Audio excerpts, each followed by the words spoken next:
কু জানতে হবে তো, কু কু মানে কি? কু একটা আরবি শব্দ।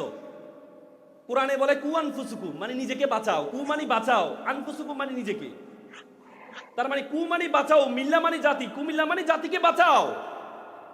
জাতিকে বাঁচার জন্য কুমিল্লার নাম করা হয়েছে কুমিল্লা, যেটা 1952 সালে হীরেন্দ্রনাথ দত্ত, যিনি গণপরিষদে 1948 সালে যখন প্রথম পাকিস্তান হয়, প্রথম গণপরিষদে তিনি বাংলা ভাষাকে রাষ্ট্রভাষা করার জন্য কুমিল্লার সন্তান হীরেন্দ্রনাথ দত্ত প্রথম প্রস্তাবটা উত্থাপন করেন।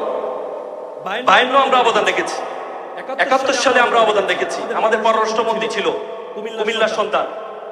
24 গণঅভ্যুত্থানে আমরা কি অবদান রেখেছি নাকি? নাকি? তাহলে আমরা যে বলি মিল্লা মানে জাতিকে বাঁচাও, তাহলে এটা কি যথার্থতা আছে কিনা? তারপর অনেকে বলে কুম লিল্লাহ, কুম মানে দাঁড়িয়ে যায়, লিল্লাহ মানে আল্লাহর জন্য। যে জাতি আল্লাহর জন্য দাঁড়িয়ে যায় তাকে বলে কুমিল্লা।